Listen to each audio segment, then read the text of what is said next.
آله وأصحابه ومن اتبعهم بإحسان إلى يوم الدين وسلم تسليما كثيرا. أما بعد. Jemaah sekalian dirahmati oleh Allah Azza wa Jal. Alhamdulillah, kita panjatkan puja dan puji syukur kita kepada Allah Tabaraka wa Ta'ala atas segala nikmat yang Allah Azza wa Jalla limpahkan kepada kita semua.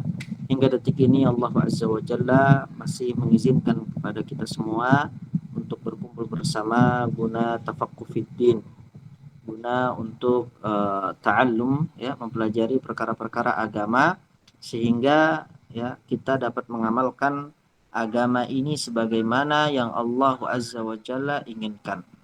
Salawat serta salam semoga selalu tercurahkan dan terlimpahkan kepada junjungan besar Nabi kita Muhammad sallallahu alaihi wasallam, pada para sahabat dan keluarga beliau ila yaumiddin. Jemaah sekalian dirahmati oleh Allah Azza wa Jalla.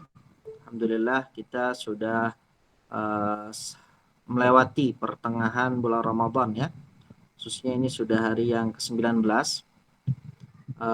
Sehingga waktu-waktu kita di bulan Ramadan ini hanya tersisa beberapa hari saja, sebagaimana yang Allah Azza wa Jalla juga sebutkan di dalam Al-Quran, ayyaman ma'dudat, ya. Ramadan itu hanyalah bilangan hari yang terbatas, bilangan hari tertentu saja, ya, yang dimana fadilah pada bulan Ramadan ini tidak ada di selain bulan Ramadan, khusus hanya di bulan Ramadan saja, dan setiap tahun datangnya hanya sekali. Hanya beberapa hari pilihan saja, sehingga marilah kita sama-sama untuk memanfaatkan setiap detik di bulan Ramadan ini untuk bertaqarrub, mendekatkan diri kita kepada Allah Azza wa Jal. Dengannya semoga Allah Tabaraka wa Ta'ala mencintai dan meridhai kita semua sehingga kita dimasukkan ke dalam Jannatul Firdaus. Allahumma amin. Baik, pada kesempatan kali ini insyaallah Tabaraka wa Ta'ala kita akan melanjutkan kembali, ya, masih dalam ma'rifatud dinil Islam bil adillah, mengenal, mempelajari, ya, mengetahui agama Islam dengan dalil. Masih pada poin yang kedua, di mana poin sebelumnya kita sudah membahas ma'rifatul abdi rabbah, bagaimana seorang hamba itu mengenal Rabbnya, ya. Kemudian di sini kita membahas tentang bagaimana seorang hamba mengenal agamanya dengan dalil. Dan di mana di poin ini ada 3, ya, pembahasan secara umum, yaitu tentang al-Islam, al-Iman, dan al-Ihsan. Al-Islam sudah selesai pembahasannya pada pertemuan-pertemuan yang lalu. Kemudian kita sudah masuk ke al-Iman, al-Imanu billah, ya. Al-Iman bi kutubihi juga sudah selesai, ya. Maka pada kesempatan kali ini insyaallah azza wajal kita akan masuk kepada al-Imanu bi rusulihi, beriman kepada para Rasulullah. Di sini, ya, untuk yang memiliki kitabnya silahkan dibuka di halaman 164. Di sini Syekh Muhammad Ibn Utsaimin rahimahullah azza wa jal ketika menjelaskan tentang kata warusulihi, al-imanu birusulillah, beriman kepada para rasulnya Allah. Apa itu rusul? Rusulun itu adalah kata jamak dari kata rasulun. Di rasul itu satu orang rasul. Sedangkan bentuk jamaknya adalah kata rusulun. Apa artinya? Dia memiliki arti mursal, ya, seseorang yang diutus untuk menyampaikan sesuatu. Adapun yang dimaksud di sini adalah orang yang diberi wahyu berupa syariat dan diperintahkan menyampaikan wahyu tersebut kepada kaumnya. Sehingga di sini, ya, akan ada perbedaan nanti antara nabi dengan rasul, ya. Nabi itu, ya, dia diperintahkan, ya, untuk menyampaikan syariat rasul sebelumnya. Sedangkan rasul dia membawa syariat baru, yang dimana dia diperintahkan oleh Allah untuk menyampaikan syariat tersebut kepada kaumnya. Rasul yang pertama kali diutus adalah Nabi Nuh alaihi salam. Tapi tentunya ketika kita membahas kata Rasul di sini, maka itu juga mencakup kata Nabi. Baik, Rasul pertama yang diutus adalah Nabi Nuh alaihi salam, dan yang terakhir adalah Nabi Muhammad sallallahu alaihi wasallam. Di sini dalilnya adalah pada Al-Quran surat An-Nisa ayat yang ke-163, Allah Azza wa Jalla berfirman, inna awhayna ilaika kama awhayna ila Nuhi wan nabiyyina min ba'd. Kata Allah Azza wa Jalla, sesungguhnya kami telah memberikan wahyu kepadamu, ya, sebagaimana kami telah memberikan wahyu kepada Nabi Nuh dan nabi-nabi yang setelahnya. Diriwayatkan dalam Sahih Al-Bukhari dari Anas bin Malik dalam hadis syafaat. Syafaat ini hadis yang panjang. Di situ diceritakan bagaimana Allah Azza wa Jalla mengumpulkan seluruh manusia dari awal hingga akhir. Manusia yang pertama kali diciptakan sampai manusia yang paling terakhir, Allah Azza wa Jalla cabut nyawanya. Semua dikumpulkan di padang mahsyar. Yang ketika itu, di hari itu, Allah Azza wa Jalla mendekatkan matahari, ya, kepada seluruh manusia, sehingga, ya, ada orang-orang yang kemudian tenggelam dengan keringatnya akibat dosa yang dulu dia lakukan. Ada yang sampai ke dadanya, ada yang sampai ke lututnya, tergantung dari amalan-amalan yang dia lakukan ketika di dunia. Maka disitulah, ya, sebagaimana yang Nabi SAW sebutkan, akan ada orang yang mendapatkan naungan. Akan ada orang yang mendapatkan naungan di hari tidak ada naungan kecuali naungan dari Allah Subhanahu wa taala. Sab'atun yuzilluhumullahu fi zillihi yauma la zilla illa zilluh. 7 golongan yang Allah Azza wa Jalla, ya, berikan pada mereka naungan di hari tidak ada naungan kecuali naungan dari Allah Subhanahu wa taala. Sehingga di dalam kondisi yang begitu mencengkamkan, ya, ketika itu begitu banyak orang yang kemudian disibukkan dengan urusan pribadinya, sampai-sampai setiap orang, ya, tidak akan lagi memikirkan keluarganya. Setiap orang, ya, akan disibukkan dengan mengurusi urusan pribadinya. Bagaimana caranya dia itu selamat di hari yang begitu menakutkan. Bagaimana caranya dia bisa, ya, melewati sirat. Bagaimana dia bisa masuk ke dalam surga, ya, tanpa berbagai azab, tanpa berbagai hisab. Itu adalah, ya, prioritas. Itu adalah target yang dimana setiap orang mendamba-dambakan hal tersebut. Tidak terkecuali para rasul.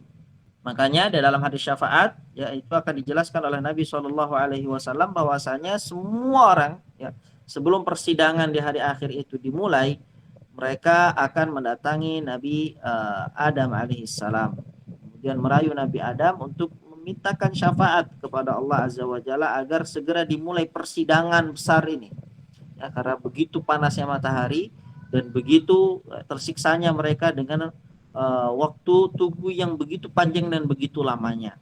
Sampai satu persatu, ya, para nabi dan para rasul yang dimintakan kepada mereka untuk memberikan syafaat, mereka satu persatu pun udzur, mereka meminta maaf karena mereka tidak bisa memberikan syafaat tersebut, ya. Setiap dari mereka ketika, ya, melewati sirat pun mengatakan salim salim. Ya Allah, selamatkanlah kami, ya. Kemudian ketika dimintakan syafaat, setiap dari para rasul mengatakan nafsi nafsi, diriku diriku. Itu bayangkan, ya, jamaah sekalian, itu sederajat seorang rasul. Orang yang Allah Azza wa Jalla pilih, ya, untuk menyampaikan wahyunya kepada kaumnya. Mereka di hari akhir kelak mengatakan nafsi nafsi, diriku diriku. Lalu bagaimana dengan orang yang bukan derajat, ya, seorang nabi maupun seorang rasul? Tentunya di hari itu, ya, benar-benar merupakan hari yang sangat menakutkan sekali, sehingga setiap orang akan disibukkan dengan dosa yang telah dia perbuat, ya, amalan yang kemudian sangat sedikit yang dia ingat tentang kebaikan-kebaikan atau takarub-takarub yang dulu dia lakukan ketika di dunia. Di dalam hadis yang panjang ini, hadis syafaat, ya, disebutkan bahwasanya, ya, manusia mendatangi Nabi Adam alaihissalam untuk meminta syafaat, tetapi ia menolaknya dan berkata, datanglah kepada Nuh, dialah rasul pertama yang diutus oleh Allah. Ini syahidnya, ya, poin pembahasan kita, yang dimana di sini Nabi Adam mengatakan bahwasanya Nuh adalah rasul yang pertama. Nuh adalah rasul yang pertama, ya. Kemudian di akhirnya disebutkan, ya, yang terakhir dari para rasul adalah Nabi Muhammad. Apa dalilnya? Dalilnya dalam surat Al-Ahzab ayat yang ke-40. Allah tabaraka wa taala berfirman, "Maka Muhammadun aba ahadim mir rijalikum walakin Rasulullah wa khataman nabiyyin. Kata Allah Azza wa Jalla, Muhammad itu ya sekali-kali bukanlah bapak dari seorang laki-laki di antara kalian. Ya. Akan tetapi Muhammad itu adalah seorang Rasulullah, adalah utusannya Allah, wa khataman nabiyyin, dan penutup para nabi. Ya, sehingga barang siapa yang mengaku sebagai nabi setelah diutusnya Nabi Muhammad SAW, maka dia adalah dajjal, ya, orang pendusta, pembohong, karena dia telah mendustakan ayat Allah Azza wa Jalla di dalam surat Al-Ahzab ayat yang ke-40 ini. Ini adalah ayat yang memastikan bahwasanya Rasulullah Muhammad SAW adalah Rasul terakhir, tidak ada Rasul setelahnya. Siapa Rasul yang pertama? Disebutkan dalam ayat tadi An-Nisa ayat 163, inna wahayna ilaika kama wahayna ila nuhin wan nabiyyina min ba'di. Kami telah mewahyukan kepadamu wahai Muhammad sebagaimana kami mewahyukan kepada Nuh dan nabi-nabi setelahnya. Berarti Rasul pertama adalah Nabi Nuh. Ini dalil dari Al-Qur'an, dari hadis, ya, penjelasan dari Nabi Adam alaihissalam, ya, ketika manusia berbondong-bondong datang kepadanya meminta syafaat, Nabi Adam kemudian mengatakan, datanglah kepada Nuh karena dia adalah Rasul pertama yang diutus oleh Allah. Ini dalil dari sunnah atau dari hadis. Kemudian dalil yang menyatakan bahwasanya Muhammad adalah khatamun nabiyyin ada di dalam surat Al-Ahzab ayat yang ke-40. Kemudian beliau melanjutkan rahimallahu azza wajal, setiap umat telah diutus kepadanya seorang rasul dengan syariat tersendiri. Ya. Atau seorang nabi yang meneruskan ajaran rasul sebelumnya untuk memperbaharuinya. Ini yang kita jelaskan dari di awal bahwasanya, ya, ketika lafaz rasul dan nabi itu datang dalam satu teks, maka itu mengandung makna yang berbeda, ya. Rasul itu dia membawa syariat yang baru, yang memang dikhususkan oleh Allah Azza wa Jalla kepada rasul tersebut untuk disampaikan kepada kaumnya. Sedangkan hakikat seorang nabi, dia hanya meneruskan ajaran, ya, rasul sebelumnya. Allah Subhanahu wa taala berfirman dalam surat An-Nahl ayat yang ke-36, yang dimana di dalam ayat ini menjadi landasan pokok, ya, tentang, ya, visi misi dakwah para rasul itu apa. Apa kira-kira yang didakwahkan oleh para rasul, oleh para anbiya sejak dahulu, ya, sampai Nabi Muhammad SAW yang terakhir. Ternyata setelah kita baca, ya, ayat ini semuanya sama. Kata Allah Azza wa Jalla, walaqad ba'atsna fi kulli ummatir rasula an i'budullaha wajtanibut taghut. Dalam ayat ini Allah Subhanahu wa taala menjelaskan sesungguhnya kami telah mengutus, ya, setiap rasul di tiap umat. Untuk apa? Untuk menyerukan u'budullah, sembahlah Allah saja, wajtanibut taghut, jauhilah taghut itu. Sesembahan selain Allah apapun bentuknya, ya. Apapun bentuknya sesembahan tersebut dan apapun bentuknya ibadah kepada, ya, sesembahan tersebut, maka itulah disebut sebagai at-taghut. Sehingga di sini kita dapati jamaah sekalian dirahmati oleh Allah Subhanahu wa taala, dakwah para anbiya dari dulu sampai yang terakhir itu dakwanya satu, menyerukan umat kepada untuk mentauhidkan Allah Azza wa Jalla, untuk mengesahkan Allah, ya, dan mewanti-wanti mereka agar mereka tidak jatuh ke dalam kesyirikan, agar tidak menyembah ilah selain Allah, agar tidak menyembah, ya, Tuhan-Tuhan selain Allah Subhanahu wa taala. Itu adalah inti ajaran dakwah para rasul. Allah Azza wa Jalla juga berfirman di dalam surat Fatir ayat yang ke-24, wa im min ummatin illa khala fiha nadhir. Di mana ayat ini menjelaskan, ya, bahwasanya setiap umat itu sudah pasti Allah Azza wa Jalla, ya, utus mereka seorang rasul. Dan tidak ada suatu umat pun melainkan telah ada padanya seseorang, ya, sebagai pemberi peringatan. Allah Azza wa Jalla juga berfirman dalam surat Al-Maidah ayat yang ke-44, inna anzalna at-taurata fiha hudaw wa nur yahkumu bihan nabiyyuna alladhina aslamu lilladhina hadu. Sesungguhnya kami telah menurunkan kitab Taurat, ya, yang di dalamnya ada petunjuk dan cahaya yang menerangi. Yang dengan kitab ini diputuskanlah perkara-perkara, ya, orang-orang Yahudi oleh nabi-nabi yang berserah diri kepada Allah. Jadi di sini juga dijelaskan di dalam ayat ini bahwasanya di antara tujuan Allah Azza wa Jalla menurunkan Alkitab adalah untuk sebagai rujukan hukum. Karena di sini disebutkan yahkumu bihan nabiyun. Para nabi tersebut berhukum dengan kitab Taurat, ya. Ya, sehingga mereka dapat memutuskan perkara-perkara yang terjadi di antara orang-orang Yahudi. Sehingga Al-Quran itu bukan hanya sekedar untuk dibaca tanpa memahami artinya. Al-Quran bukan hanya sekedar untuk sebagai media di mana antara satu muslim dengan muslim yang lain saling melakukan perlombaan. Ya, Al-Quran bukan hanya sekedar untuk dihafal saja. Al-Quran bukan hanya untuk sekedar dipajang, tetapi Al-Quran itu adalah dustur. Ya, Al-Quran ini adalah sumber rujukan hukum yang dimana hukum-hukum itulah yang Allah Azza wa Jalla inginkan dari kita sebagai seorang hamba Allah untuk menegakkan semua yang Allah Azza wa Jalla perintahkan. Para rasul adalah manusia biasa yang tidak memiliki sama sekali sifat rububiyah maupun uluhiyah. Nah, ini penting ya untuk ditekankan dalam tema ini bahwasanya para rasul tersebut ya walaupun ya, derajat mereka tinggi, walaupun mereka adalah orang-orang pilihan, walaupun mereka adalah orang-orang yang memiliki mukjizat, tetap mereka sama sekali tidak memiliki sifat rububiyah maupun sifat uluhiyah.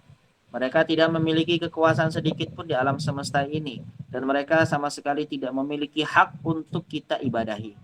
Sehingga apapun ya yang kita lakukan dari berbagai bentuk ibadah dan taqarrub itu hanya kita berikan kepada Allah Azza wa Jalla semata, dan haram kalau kita berikan kepada para rasul. Tidak boleh.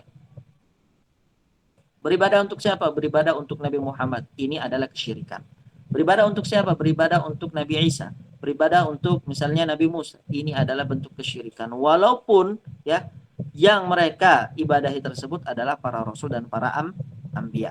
Karena pada hakikatnya para rasul tersebut hanyalah manusia biasa yang tidak memiliki sifat rububiyah maupun uluhiyah sedikit pun. Allah Azza wa Jalla menjelaskan tentang Nabi Muhammad SAW yang merupakan penghulu para rasul dan rasul yang paling tinggi derajatnya di sisi Allah Azza wa Jalla. Jadi walaupun Nabi Muhammad itu adalah rasul yang terakhir, tapi tetap Nabi Muhammad adalah rasul ya yang paling tinggi derajatnya di sisi Allah Azza wa Jalla. Di dalam surat Al-A'raf ayat yang ke-188 Allah Azza wa Jalla berfirman, "Qul la amliku li nafsi naf'aw wala dharra illa masya Allah." Katakanlah wahai Muhammad, ini perintah Allah Azza wa Jalla kepada Nabi Muhammad untuk menjelaskan kepada umatnya bahwasanya satu, la amliku li nafsi naf'aw wala dharra. Kata Nabi Muhammad, ya, saya tidak memiliki sedikit pun untuk diriku sendiri naf'a, manfaat, wala dharra, dan tidak bisa menolak madarat. Tidak bisa mendatangkan manfaat untuk diriku sendiri dan tidak bisa menolak madarat dari diriku sendiri. Apa maknanya? Semua itu kembali kepada kekuasaan Allah Azza wa Jalla. Nabi Muhammad SAW diperintahkan oleh Allah untuk mengakui bahwasanya ya hak rububiyah itu adalah milik Allah semata. Yang dapat mendatangkan manfaat, ya, yang dapat menolak madarat itu hanya Allah, bukan Nabi Muhammad.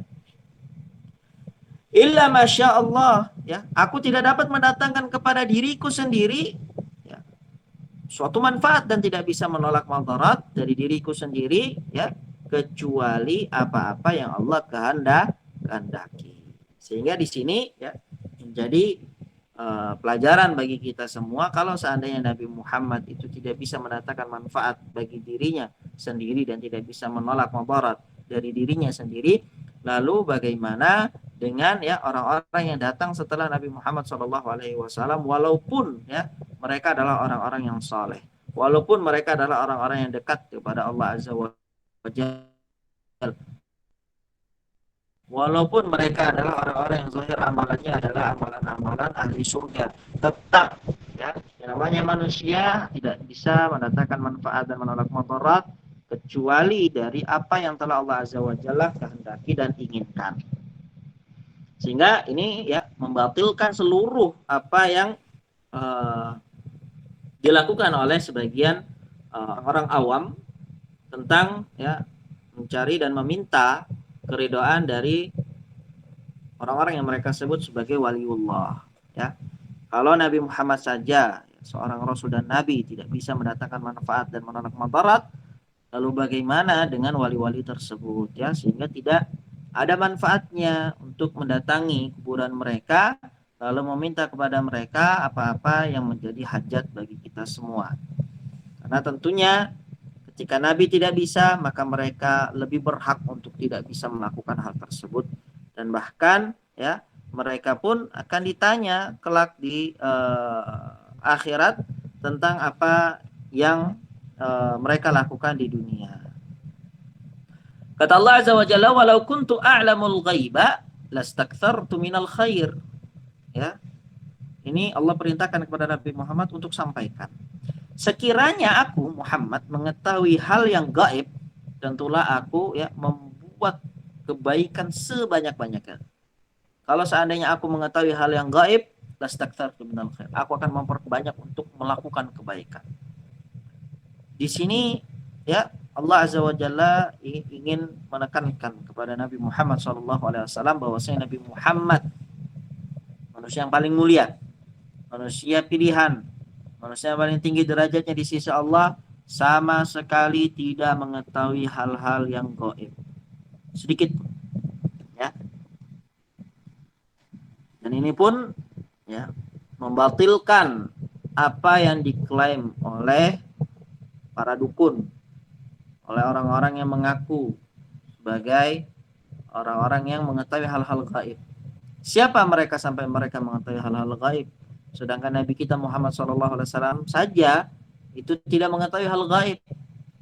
Apakah mereka lebih tinggi derajatnya di sisi Allah dibandingkan Nabi Muhammad SAW?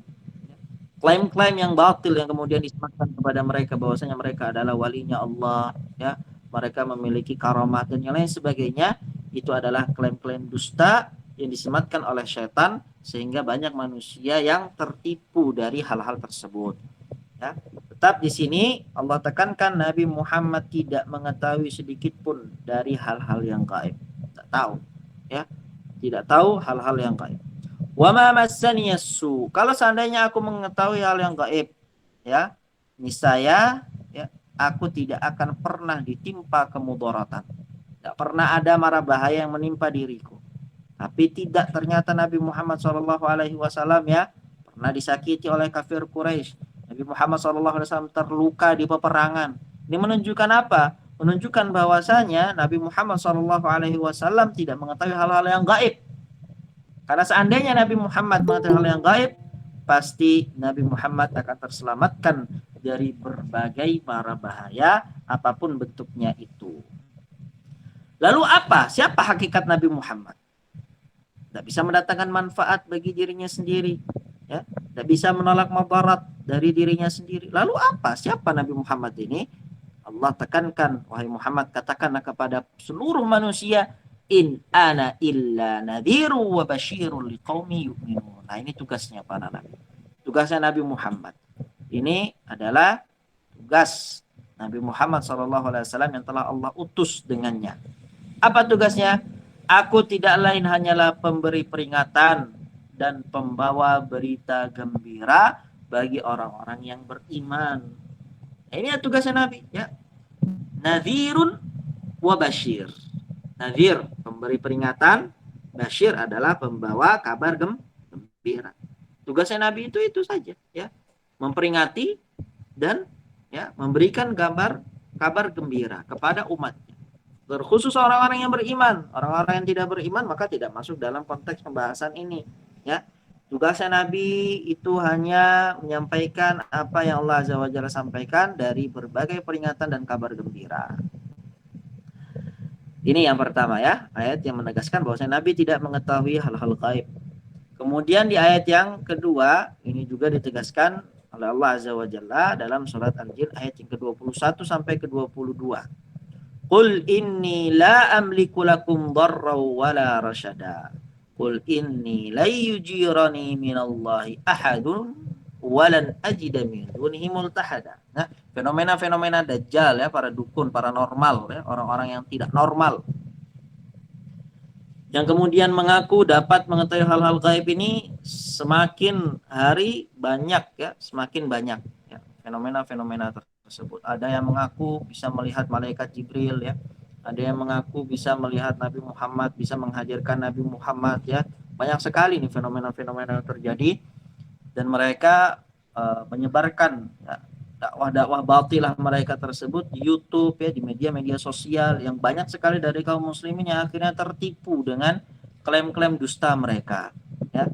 Sesungguhnya mereka ketika melihat ketika mereka mengklaim bahwasanya mereka melihat Nabi Muhammad, mereka mengklaim bahwasanya mereka melihat malaikat Jibril, mereka melihat berbagai malaikat yang mereka katakan, itu yang mereka lihat adalah syaitan ya. Yang mereka lihat adalah jin, jin-jin kafirin yang kemudian ya menipu mereka sehingga mereka pun akhirnya ya kemudian tertipu dengan hal-hal tersebut.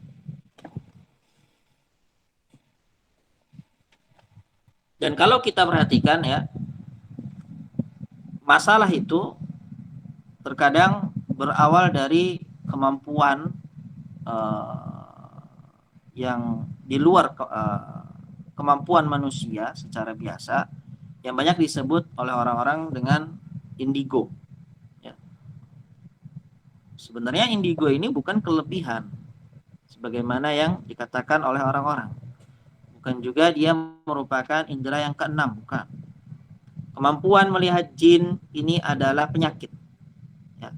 Orang yang bisa melihat jin, ya, bisa mendengar bisikan-bisikan jin, ya, bisikan-bisikan misterius, ya, suara-suara gaib, itu pada hakikatnya adalah orang yang memiliki jin dan perlu untuk diruqyah. Nah, banyak sekali orang-orang yang tertipu dengan fenomena indigo ini, ya, yang dimana mereka dikabarkan kepada mereka melalui jin-jin yang mereka miliki, ya, jin khodam atau jin nasab, ya, jin keturunan, dikabarkan kepada mereka hal-hal yang menurut sebagian manusia adalah hal-hal gaib, sehingga akhirnya mereka ada ya kenyamanan dengan jin-jin khodam tersebut. Yang berawal dari indigo bisa berakhir menjadi seorang dukun, ya. Banyak sekali dari ya orang-orang yang mengaku beriman kepada Allah dan kepada Rasulnya mendatangi ya orang-orang indigo, bertanya kepada mereka di mana kunci saya misalnya, di mana barang saya yang hilang, di mana akan terjadi peristiwa ini dan peristiwa itu. Ini pada hakikatnya adalah ya pertanyaan dan mendatangi dukun, sebagaimana yang Nabi Shallallahu Alaihi Wasallam sebutkan larangannya di dalam berbagai hadis.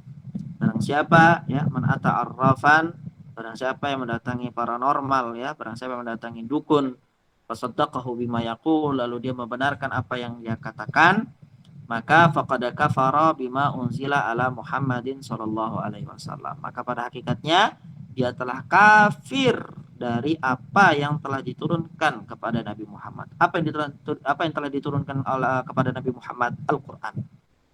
Orang yang mendatangi dukun dan membenarkan perkataan dukun itu adalah orang yang telah kafir dari Al-Qur'an. Berarti dia telah mendustakan Al-Qur'an, dia telah mendustakan kalamullah wal billah. Ya, sehingga di sini begitu penting bagi kita untuk mempelajari pelajaran-pelajaran akidah tauhid. Ya. Karena kalau seandainya kita terjerumus dalam perbuatan kesyirikan, maka seluruh amalan kebaikan yang kita lakukan adalah hangus, sia-sia. Ya. Bisa itu terjadi walaupun kita tidak sadari. Bisa hal-hal itu terjadi begitu saja, dari status seorang muslim menjadi orang musyrik, status seorang muslim menjadi seorang kafir, itu tanpa kita sadari itu bisa saja terjadi. Dan berbagai macam ya kesyirikan itu sangat banyak. Ya. Dukun-dukun online pun sekarang sudah banyak sekali, ya. Dan hanya offline, sudah mulai online, ya. Sehingga di sini ikhwati fillah ya azani Allah wa iyyakum, kita meminta kepada Allah Subhanahu wa taala agar melindungi kita dari berbagai kesyirikan baik yang kita ketahui maupun tidak kita ketahui, baik yang nampak maupun yang tidak nampak. Dalam surat Al-Jin ayat yang ke-21 sampai ke-22 disebutkan, qul inni la amliku lakum darra wala rasyada. Wahai Muhammad, katakanlah, ya, sesungguhnya aku tidak memiliki kuasa untuk mendatangkan suatu madarat kepadamu dan tidak pula, ya, manfaat. Ini kata siapa? Kata Nabi SAW. Bahkan manfaat pun tidak bisa. Memberikan hidayah pun tidak bisa Nabi SAW. Innaka la tahdi man ahbabta walakin Allah yahdi man yasha, kata Allah. Kata Allah Azza wa Jalla, sesungguhnya engkau Muhammad tidak bisa memberikan hidayah kepada orang yang engkau cintai. Akan tetapi Allah lah yang dapat memberikan hidayah bagi orang-orang yang Allah kehendaki. Nabi Muhammad saja tidak bisa memberikan hidayah kepada orang-orang yang dicintai. Makanya Nabi SAW pernah mengumpulkan seluruh keluarga dan kerabatnya. Disebutkan satu persatu. Wahai fulan ibni fulan, wahai fulan binti fulan, anqidhu anfusakum minan nar. Selamatkanlah diri kalian dari neraka. Disuruh menyelamatkan dirinya sendiri. Bukan berarti karena aku adalah kerabat kalian, bukan berarti ketika Nabi Muhammad adalah kerabat kalian, lalu aku bisa memberikan kepada kalian syafaat. Aku bisa memberikan kepada kalian pertolongan ketika Allah Azza wa Jalla tidak mengizinkan. Tidak bisa, belum tentu. Bukan berarti kerabatnya Rasul itu sudah pasti masuk surga, tidak. Suruh beramal sendiri-sendiri, suruh menyelamatkan diri mereka sendiri dari neraka. Sampai Nabi SAW di akhir hadisnya mengatakan, ya Fatimah binta Muhammad, wahai Fatimah, anaknya Muhammad, anqidhi anfusaki minan nar. Selamatkanlah dirimu sendiri dari api neraka. Nah, ini bagaimana ya seorang bapak atau seorang tokoh dalam keluarga memberikan wasiat kepada keluarganya. Untuk apa? Untuk menjadikan akhirat sebagai prioritas. Untuk menjadikan akhirat itu sebagai, ya, tujuan utama. Hakikat kesuksesan adalah bagaimana ketika kita diselamatkan oleh Allah Azza wa Jalla dari api neraka, diselamatkan oleh Allah Azza wa Jalla dari api neraka dan kita dimasukkan ke dalam surga. Ini adalah hakikat kesuksesan, ya. Dan tidak bisa kita bersandar kepada amalan anak-anak kita. Anak-anak kita orang soleh, ya. Kemudian kita merasa, ya sudahlah, anak-anak saya ini orang soleh, saya beramal ya biasa-biasa saja. Tidak bisa. Kita memiliki saudara orang-orang yang soleh, kemudian kita bersandar kepada amalan-amalan mereka, tidak bisa. Nanti di hari akhirat sendiri-sendiri. Sendiri-sendiri. Tidak bisa. Pasangan kita orang soleh, ya. Yang perempuan, yang wanita menganggap, oh suami saya orang soleh. Yang laki-laki, oh istri saya orang yang soleh. Solehah. Sering menghadiri pengajian, salat malamnya rajin, ini sudah, saya tidak usah. Saya bergantung saya dengan amalan dia. Kita katakan ini tidak bisa. Ini tidak bisa. Setiap dari kita, ya, akan disibukkan memikirkan dirinya sendiri-sendiri. Sudah lupa itu pasangan-pasangan di hari padang mahsyar itu. Sudah lupa. Tidak lagi ingat itu dengan pasangannya. Baik. Sini dikatakan, ya, qul inni la yujirani minallahi ahadu wa lan ajida min dunihi multahada. Katakanlah wahai Muhammad, sesungguhnya aku sekali-kali tiada seorang pun yang dapat melindungiku dari azab Allah. Kalau Allah berkehendak untuk mengazabku, kata Nabi Muhammad, tidak ada seorang pun yang dapat melindungi diriku. Di sini bagaimana Allah Azza wa Jalla mengajarkan kepada Nabi Muhammad, ya, untuk berserah diri secara totalitas kepada Allah. Tidak ada yang dapat memberikan manfaat kecuali Allah. Tidak ada yang dapat menolak madarat kecuali Allah. Kalau Allah berkehendak untuk memberikan kenikmatan kepada Nabi Muhammad dan kepada seluruh umatnya, maka tidak ada satupun orang yang dapat menghalangi nikmat tersebut untuk sampai kepada mereka. Ini akidah. Ini prinsip. Keyakinan. Kalau ada satu azab yang Allah ingin timpakan kepada seseorang, maka tidak akan ada satu manusia pun, ya, mau seluruh manusia berkumpul untuk menghalangi azab itu, tidak akan pernah mampu dan tidak akan pernah bisa. Sehingga yang menjadi sandaran kita ketika kita mengetahui hal tersebut dan meyakini hal tersebut, ya, di dalam jiwa kita, sandaran kita satu-satunya adalah Allah Subhanahu wa taala. Mau minta apapun, minta ke Allah. Kalau Allah sudah kehendaki, tidak ada yang bisa menghalangi, ya. mau minta untuk dijauhkan dari madarat apapun, mintanya sama Allah. Ketika Allah sudah berikan muwafaqah, Allah ACC hal tersebut, maka tidak ada satupun orang yang dapat menghalanginya. Siapapun dia, apapun amalannya, apapun yang dia lakukan, apapun yang dia perbuat, tidak akan bisa menyalahi dan menyelisihi ketetapan dari Allah Subhanahu wa taala.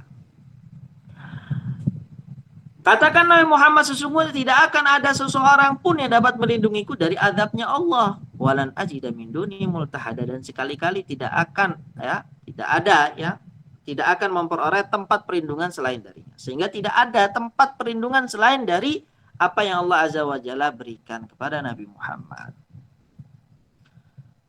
Dikatakan di sini para anbiya, para rasul, mereka adalah manusia biasa yang juga mengalami sakit, dan mereka juga mengalami meninggal dunia. Mereka pun mati butuh makan, butuh minum, dan yang lainnya.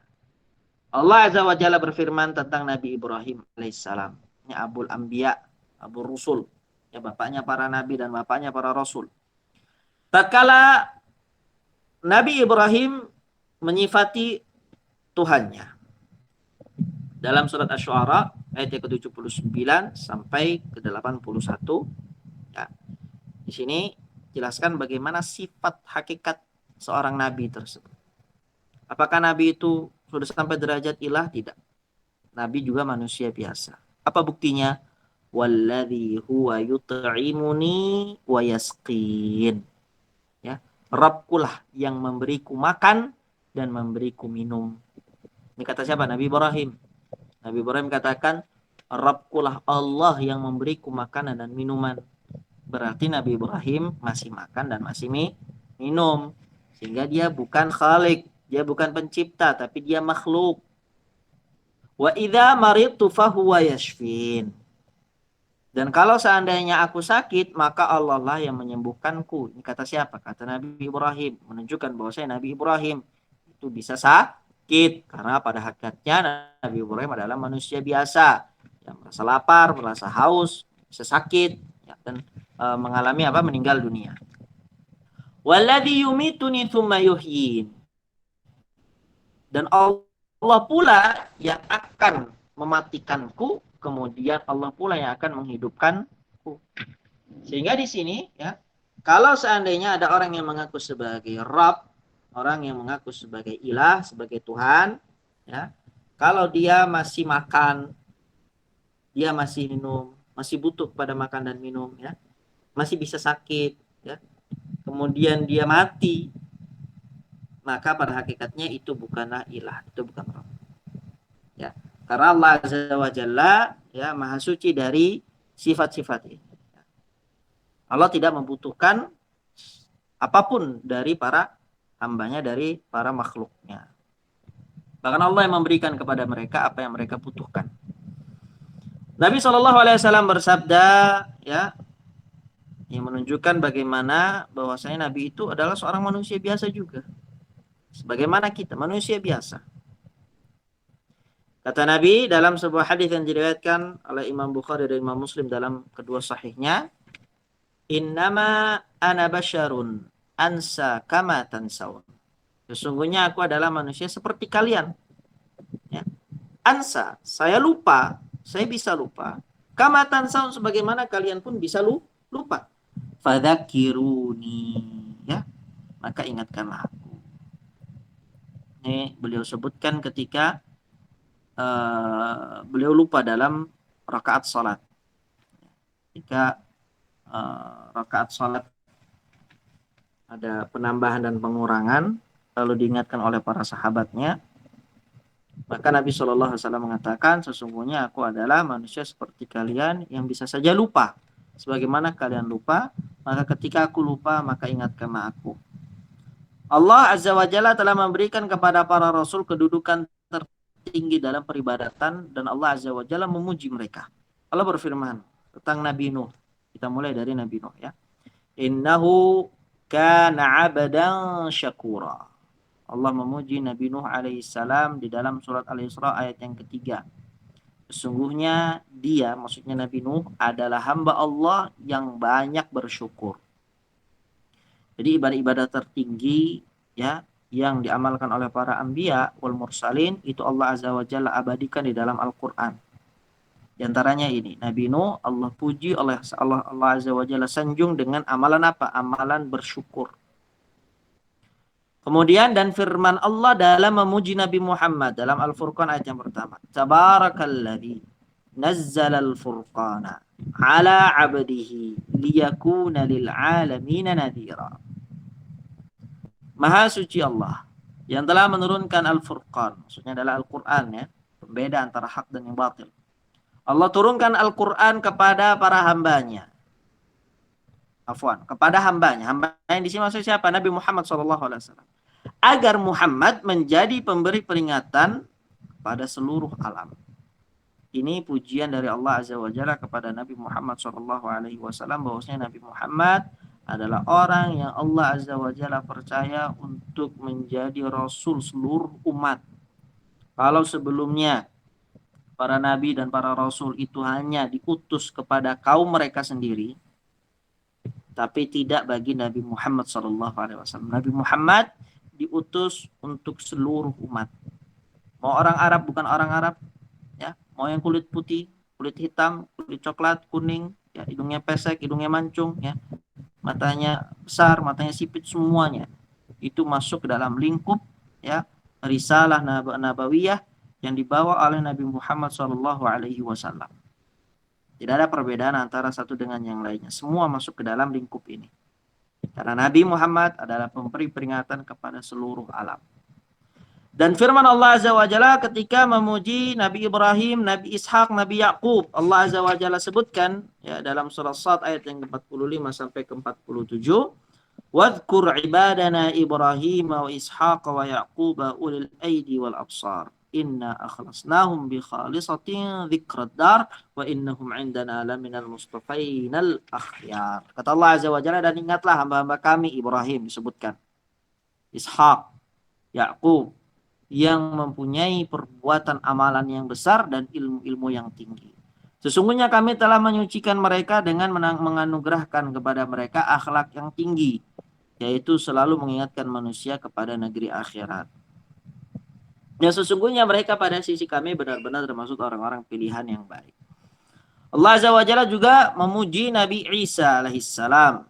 Dalam surat Az-Zukhruf ayat yang ke-59 Allah sebutkan, "In huwa illa 'abdun an'amna 'alaihi wa ja'alnahu mathalan li bani Israil." Isa itu tidak lain hanyalah seorang hamba yang kami berikan kepadanya nikmat kenabian, nikmat nubuah. Jadi Isa itu bukan Tuhan. Isa itu bukan Rabb. Isa itu bukan ilah. Sebagaimana yang diklaim oleh orang-orang Nasrani. Isa itu kata Allah Azza wa Jalla, abdun, adalah seorang hamba. An'amna alaihi, yang telah kami berikan kepadanya nikmat nubuah. Wa ja'alnahu mathalan li bani Israil, dan kami jadikan dia sebagai tanda bukti kekuasaan Allah bagi Bani Israel. Tapi itu diantara pujian-pujian Allah Azza wa Jalla kepada Nabi Muhammad, kepada Nabi Nuh, kepada Nabi Ibrahim, kepada Nabi Ishak, kepada Nabi Yakub, ya, kepada Nabi Isa. Kemudian Syekh Muhammad Ibn Shalih Al-Utsaimin rahimahullah azza wa jalla ya, setelah menyebutkan kepada kita tentang cuplikan penjelasan tentang al-imanu bir rusul, beriman kepada para rasul, di akhir beliau menyampaikan ya faidah dari ya, beriman kepada para rasul atau unsur 4 unsur yang terkandung dalam beriman kepada rasul. Apa saja yang harus kita lakukan dalam bab al-imanu bir rusul ini? Beliau katakan beriman kepada para rasul mengandung 4 unsur. Yang pertama, bahwa risalah mereka benar-benar dari Allah. Ini harus kita yakini. Harus benar-benar kita yakini bahwasanya risalah yang dibawa oleh para rasul tersebut itu berasal dari satu sumber, yaitu Allah Azza wa Jalla. Maka barang siapa yang mengingkari kebenaran risalah salah satu saja di antara para rasul, berarti dia telah mengingkari seluruh risalah para rasul. Ya, satu saja dia ingkari. Misalnya ada yang mengingkari Nabi Isa, maka ini kafir jelas. Ada yang mengingkari Nabi Ibrahim, kafir. Mengingkari Nabi Musa, kafir. Kenapa? Karena yang mengutus mereka itu adalah Allah Azza wa Jalla, dan Allah tegaskan risalah nubuwah tersebut di dalam Al-Quran. Maka kewajiban bagi kita adalah mengimani bahwasanya risalah yang dibawa oleh para rasul dan para anbiya itu bersumber dari satu, yaitu dari Allah Azza wa Jalla. Allah menyebutkan dalam surat Asy-Syu'ara ayat yang 105, kadzabat qaumun Nuhinil mursalin. Kaum Nuh telah mendustakan para rasul. Mereka dinyatakan oleh Allah Azza wa Jalla mendustakan para rasul, padahal tidak ada rasul di zaman itu selain Nabi Nuh alaihissalam. Mengapa seperti itu? Karena Nabi Nuh adalah rasul yang paling pertama. Nabi Nuh adalah rasul yang paling pertama. Ketika kaum Nabi Nuh mengingkari dan mendustakan Nabi Nuh, Allah sebut mereka telah mendustakan seluruh rasul. Kadzabat qaumun Nuhinil mursalin.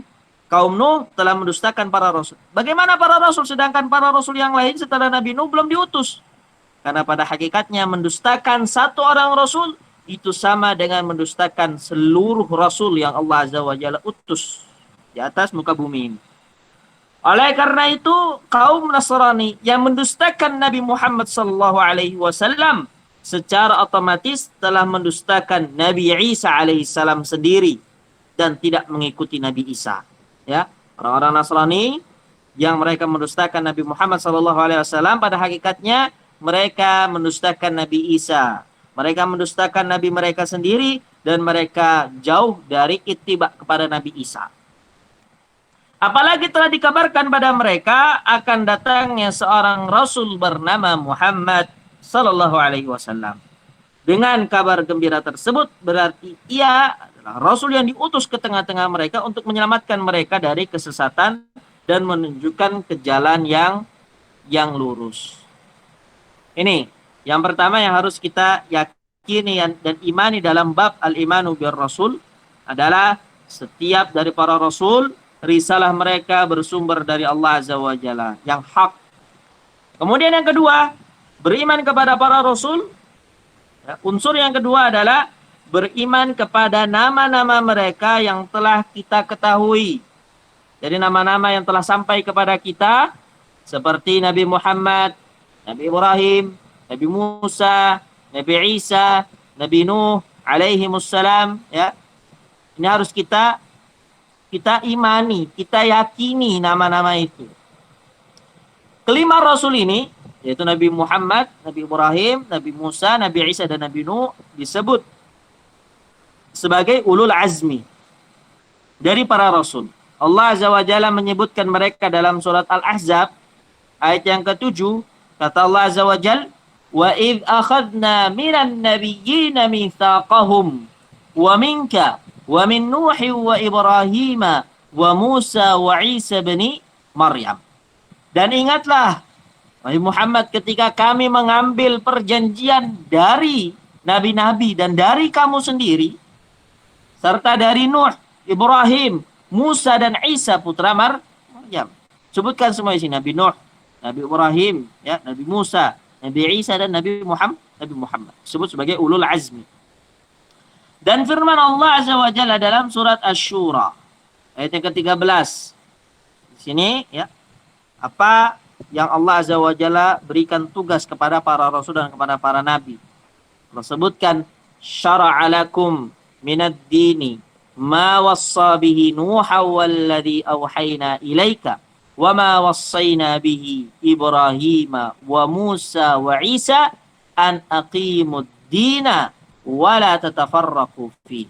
Kata Allah Azza wa Jalla, Allah lah yang telah mensyariatkan bagi kalian ya agama yang diwariskannya atau agama yang diwasiatkannya kepada Nuh, dan apa yang telah kami wahyukan kepadamu dan apa yang telah kami wasiatkan kepada Ibrahim, Musa dan Isa. Apa syariat tersebut? An aqimuddin. Tegakkanlah agama. Wala tatafarraqu fihi, dan janganlah kamu berpecah belah di dalamnya. Adapun yang tidak kita ketahui secara rinci nama-namanya, maka kita wajib mengimaninya secara global. Ini juga ya yang ada pada al-imanu bil kutub, al-imanu bi al-malaikah juga seperti ini ya. Nama-nama yang sampai kepada kita wajib kita imani, sedangkan nama-nama yang tidak sampai kepada kita maka cukup kita imani secara global. Firman Allah Azza wa Jalla dalam surat Al-Mu'min ayat yang ke-78, "Walaqad arsalna rusulan min qablika minhum man qasasna 'alaika wa minhum man lam naqsus 'alaik." Jadi dalam ayat ini Allah jelaskan ya, ada para rasul dan para nabi yang telah Allah ceritakan kepada kita dan kita ketahui sekarang ada juga para nabi dan para rasul yang Allah belum ceritakan kepada kita sehingga kita tidak tahu. Dan kita tidak boleh mengingkari para rasul tersebut. Cukup kita imani secara global saja. Kata Allah, dan sesungguhnya telah kami utus beberapa orang rasul sebelum kamu, wahai Muhammad. Di antara mereka ada yang kami ceritakan kepadamu, dan di antara mereka pula ada yang tidak kami ceritakan kepadamu. Ini yang kedua. Ya, imani nama-nama yang telah sampai kepada kita dan mengimani secara global, secara umum nama-nama yang belum kita ketahui. Kemudian unsur pada al-imanu bir rusul yang ketiga adalah membenarkan ajaran dan berita yang mereka sampaikan. Ya, ini wajib. Kalau nabi kita berarti Nabi Muhammad. Apapun yang Nabi SAW ajarkan kepada kita, informasikan kepada kita, maka kewajiban bagi kita adalah untuk membenarkan semua informasi tersebut, walaupun bertentangan dengan akal logika kita, walaupun bertentangan dengan hawa nafsu dan syahwat kita. Apapun yang datangnya dari para rasul dan para anbiya, maka sami'na wa ata'na, saddaqna, kami benarkan, ya, tidak kami dustai. Kewajiban yang keempat dalam al-imanu bir rusul adalah mengamalkan syariat Rasul yang diutus kepada kita, yaitu Muhammad Shallallahu Alaihi Wasallam yang diutus juga kepada seluruh manusia. Firman Allah Azza wa Jalla dalam surat An-Nisa ayat yang ke-65 disebutkan, "Fala wa rabbika la yu'minuna hatta yuhakkimuka fima syajara bainahum thumma la yajidu fi anfusihim harajan mimma qadaita wa yusallimu taslima." Di sini Allah Azza wa Jalla menyebutkan, maka demi Rabbmu, wahai Muhammad, mereka, para pengikutmu, orang-orang yang telah beriman kepadamu, tidaklah mereka beriman hingga mereka menjadikan kamu hakim. Ini ya adalah peringatan dari Allah Azza wa Jalla kepada orang yang ngaku sebagai orang muslim tapi tidak mau menjadikan Nabi Muhammad sebagai hakim. Tidak mau menjadikan syariat Muhammad sebagai rujukan hukum. Tidak mau menjadikan syariat Muhammad sebagai undang-undangnya. Ya, mengambil undang-undang lain yang menyelisih undang-undangnya Nabi Muhammad dan tidak merujuk kepada hukumnya Nabi Muhammad SAW. Kata Allah, la yu'minun, mereka tidak beriman. Sampai kapan? Sampai mereka menjadikan engkau, wahai Muhammad, sebagai hakim dalam perkara yang mereka perselisihkan. Kemudian, dari keputusan yang engkau berikan kepada mereka, mereka tidak merasa keberatan di dalam hati mereka terhadap putusan yang kamu berikan, dan mereka menerima sepenuhnya. Jadi pada hakikatnya di sini, jamaah sekalian dirahmati oleh Allah Azza wa Jalla, bahwasanya di dalam menerima syariatnya Muhammad, di dalam menerima syariatnya Allah Azza wa Jalla, bukan hanya mengamalkannya, tetapi amalan hati itu pun penting. Ya, kita tidak boleh sedikit pun merasa keberatan, ya, tidak boleh merasa kesusahan, tidak boleh merasa tidak terima, tidak ridho dengan syariatnya Allah dan syariatnya Nabi Muhammad SAW, dan kita harus menerimanya dengan lapang dada. Syariat apapun itu, maka wajib bagi kita adalah untuk menerimanya dengan lapang dada dan mengatakan bahwasanya semua syariat yang Allah turunkan itu adalah syariat yang terbaik, ya, syariat yang paling pas untuk seluruh manusia. Kemudian ya, beriman kepada para rasul memberikan buah yang baik.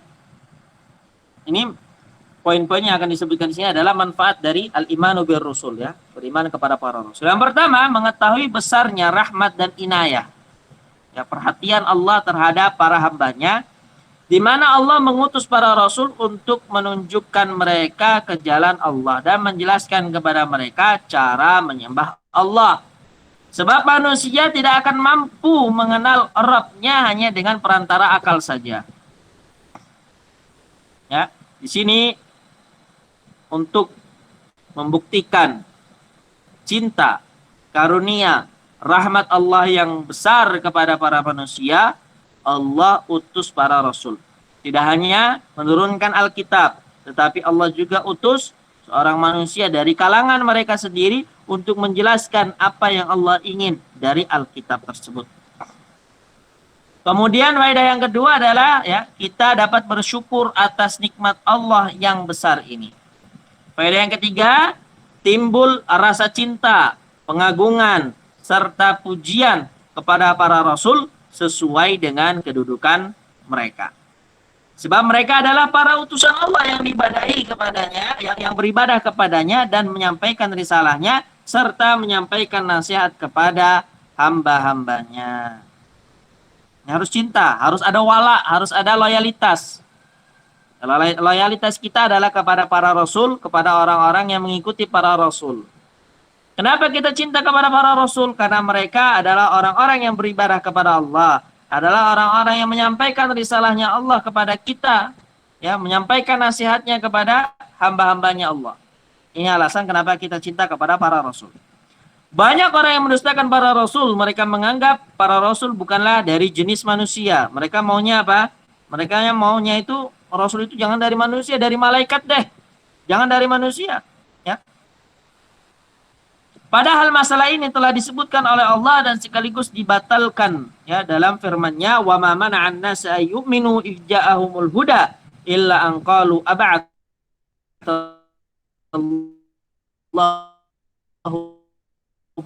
lanazalna alaihim minas sama'i malakar rasula. Ikatu yang Allah Azza wa Jalla, dan tidak ada sesuatu yang menghalangi manusia untuk beriman ya kepada para rasul dan kepada para nabi tatkala datang kepada mereka petunjuk, kecuali mereka mengatakan, adakah Allah mengutus seorang manusia menjadi rasul?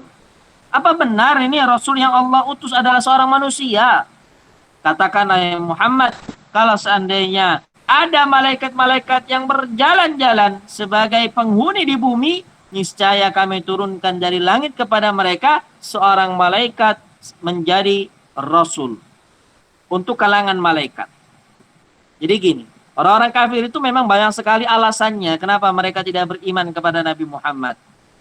Mereka, di antara alasan mereka, kita tidak mau seorang rasul dari kalangan manusia. Kami mau tuh rasul dari kalangan malaikat. Allah Azza wa Jalla membantah permintaan mereka ini. Ya, Allah Azza wa Jalla katakan, kami telah mengutus bagi kalian kalangan manusia adalah seorang manusia pula. Kalau seandainya di atas muka bumi ini ada penghuni malaikat yang berjalan-jalan di atas muka bumi, niscaya akan kami turunkan seorang rasul dalam bentuk malaikat untuk kalangan malaikat, bukan untuk kalangan kalian. Maka dalam ayat di atas Allah Azza wa Jalla membatalkan anggapan mereka. Bahkan Allah menyatakan para utusan, para rasul tersebut harus dari jenis manusia. Karena mereka diutus kepada penduduk bumi, yaitu manusia. Seandainya yang menghuni bumi adalah para malaikat, maka Allah akan mengutus malaikat sebagai rasul kepada mereka agar terjadi kesamaan jenis. Sama-sama malaikat memberikan peringatan kepada malaikat. Ya. Rasul juga memberikan manusia memberikan peringatan kepada manusia. Begitulah keinginan para pendusta Rasulullah yang diantaranya menyatakan ya di dalam surat Ibrahim ayat yang ke-10 sampai yang ke-11, in antum illa basyarum mithluna turiduna an tasudduna amma kana ya'budu aba'una fa'tuna bisultanin mubin. Qalat lahum rusuluhum in nahnu illa basyarum mithlukum walakinna Allah yamunnu ala man yasha'u min ibadihi wa ma kana lana an na'tiyakum bisultanin illa biidznillah. Ini alasan-alasan yang diutarakan oleh orang-orang kafirin. Apa mereka katakan? Kamu itu tidak lain hanyalah manusia seperti kami juga. Kami tidak mau beriman sama kamu. Kenapa kamu manusia seperti kita? Kamu ya menginginkan untuk menghalang-halangi, membelokkan kami dari apa yang selalu disembah oleh nenek moyang kami. Karena itu datanglah kepada kami bukti yang nyata atas nubuat kalian. Rasul-rasul mengatakan kepada mereka, kami tidak lain hanyalah manusia seperti kalian. Akan tetapi Allah memberi karunia kepada siapa yang dikehendakinya dari hamba-hambanya, dan tidak patut bagi kami mendatangkan suatu bukti kepada kalian melainkan atas izin Allah Azza wa Jalla. Jadi di sini ya hujah para nabi, ya memang benar kami ini adalah manusia sebagaimana kalian. Tetapi ingat, Allah memberikan karunia keutamaan kepada orang-orang yang Allah pilih, dan kamilah orang yang Allah pilih. Kami dijadikan oleh Allah sebagai para rasul dan para nabi yang bertugas untuk memberikan peringatan kepada kalian dan bertugas untuk memberikan kabar gembira kepada orang-orang yang bertakwa di antara kalian. Tapi ikhwati fillah ya'azzani Allah wa iyyakum. Jamaah sekalian dirahmati oleh Allah Azza wa Jal. Mungkin ini saja yang dapat kita sampaikan pada pertemuan kali ini. Insyaallah tabaraka wa taala pada pertemuan yang akan datang kita akan masuk ke poin terakhir, poin sebelum terakhir ya di dalam bab iman. Yang tersisa di sini adalah al-iman biyaumil akhir dan al-imanu bil qadar. Ya, beriman kepada hari akhir dan beriman kepada takdir. نكتفي بهذا وصلى الله على محمد وعلى آله وصحبه وسلم بارك الله فيكم تفضل Wafik barakallah. Jazakallahu khair wa barakallahu fik Ustaz atas ilmu yang telah disampaikan. Insyaallah semoga bermanfaat untuk kita semua, menjadi salah satu wasilah untuk menjawab pertanyaan di dalam kubur nanti. Amin ya rabbal alamin. Baik, selanjutnya kita lanjut ke sesi tanya jawab. Tadi saya lihat sudah ada yang masuk lewat chat, Ustaz. Akan saya bacakan dari Ibu Isna di surat 33 ayat 7 ya. Tidak ada penamaan untuk mereka. Lalu apa makna maksud ulul azmi?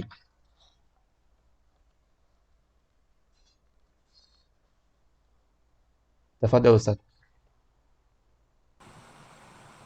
Alhamdulillah wassalatu wassalamu ala rasulillah wa ala alihi wa ashabihi wa man ittaba'ahum bi ihsanin ila yaumiddin wa sallama tasliman katsira. Ulul azmi ya. Ulu itu adalah orang-orang yang mendapatkan azmi, orang-orang yang memiliki azmi. Azmi itu adalah tekad ya, kekuatan prinsip ya, ketegasan prinsip yang sangat kuat. Apa maknanya? Ya, ulul azmi itu adalah gelar yang Allah Azza wa Jalla khususkan kepada para rasul tertentu yang mereka memiliki kesabaran ya, yang mana mereka memiliki ketabahan, yang mereka memiliki keteguhan yang luar biasa ya. Tentunya setelah Allah Azza wa Jalla berikan kepada mereka, Allah timpakan kepada mereka berbagai cobaan, berbagai hambatan, berbagai rintangan dalam menegakkan kebenaran dari Allah Azza wa Jalla. Sehingga ya ulul azmi ini ya adalah para rasul, adalah gelar yang diberikan oleh Allah Azza wa Jalla kepada para rasul yang memang mereka sudah terbukti ya kesabarannya itu sangat tinggi, ketabahannya sangat tinggi dan keteguhan hatinya yang luar biasa. Itu dari kata ulu, orang-orang yang memiliki azmi itu adalah tekad, ketegaran, prinsip yang tinggi. Allahu taala alam.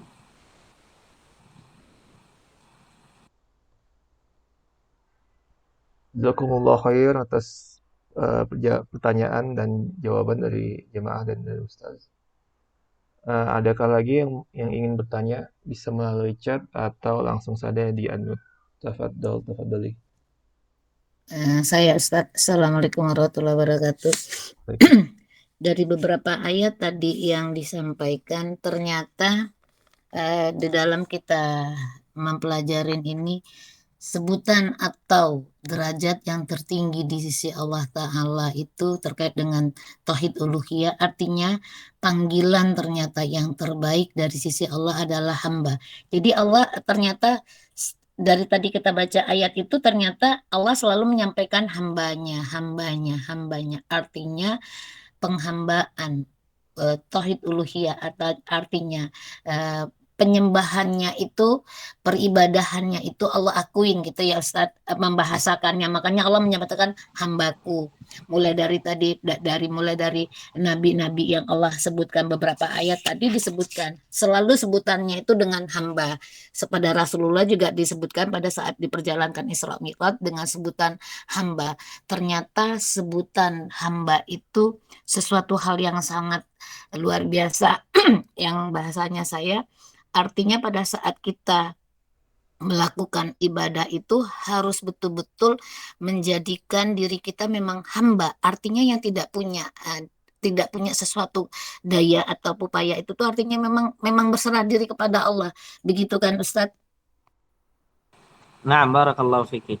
Ya, memang profesi yang terbesar, profesi yang termulia, profesi yang paling tinggi yang ada di dunia ini adalah menjadi hambanya Allah. Bukan seorang pedagang, bukan seorang pengusaha, bukan seorang bos, bukan orang yang memiliki perusahaan ini dan perusahaan itu, bukan orang yang memiliki berbagai jabatan-jabatan dan posisi-posisi duniawi yang tinggi lainnya. Posisi profesi yang tertinggi di dunia ini adalah menjadi hambanya Allah Subhanahu wa taala. Karena ini adalah tingkat keyakinan kita yang tertinggi kepada Allah. Ketika kita menjadi hambanya Allah, ya, backingan kita itu Allah. Yang di belakang kita itu Allah. Ketika kita katakan saya adalah hambanya Allah, maka tidak akan pernah kita untuk takut untuk menjadi orang miskin. Kenapa? Abdul Ghani, hambanya zat yang maha kaya. Bagaimana saya bisa bagaimana saya bisa takut kepada kemiskinan sedangkan saya adalah hambanya zat yang maha kaya. Zat yang maha besar, zat yang maha tinggi, zat yang maha mematikan dan menghidupkan, ya, zat yang maha mendengar, zat yang maha melihat, zat yang maha mengawasi, itu adalah Allah Azza wa Jal. Ketika kita menisbatkan, ya, diri kita yang hina, diri kita yang lemah, diri kita yang tidak berdaya ini kepada Allah Azza wa Jal, maka di situ adalah hakikat kemenangan yang hakiki. Allah lah yang memenangkan kita. Bukan orang yang kemudian menisbatkan dirinya kepada sifat-sifat duniawi. Orang yang sombong dengan apa yang dia miliki. Orang yang kemudian ya banyak menyandarkan dirinya kepada hal-hal yang bersifat duniawi. Mereka pada hakikatnya adalah orang-orang yang lemah, ya. Di mana kekuatan mereka adalah kekuatan yang menipu, kekuatan yang sementara. Sedangkan kekuatan yang hakiki itu hanya ada pada Allah Subhanahu wa taala. Maka beruntung seseorang yang dengan bangganya dia mengatakan, saya adalah hambanya Allah. Saya adalah hambanya Allah. Baik. Berkaitan dengan tadi ulul azmi, ya, penamaan ulul azmi ini, kalau tadi tidak disebutkan di ayat yang kita baca, bisa dibuka di surat Al-Ahqaf, ayat yang ke-35, di situ disebutkan oleh Allah Azza wa Jal, fasbir kama sabara ulul azmi minar rusul. Maka bersabarlah engkau wahai Muhammad, sebagaimana kesabaran para rasul yang memiliki keteguhan hati. Wallahu ta'ala alam, barakallahu fikum. Jazakallah khair Ustaz. Allahumma amin wa iyyakum. Jazakallah Ustaz. Jazakumullah khair atas pertanyaan dan dari jemaah dan jawaban dari Ustaz. Adakah satu pertanyaan terakhir mungkin? Tafadholi.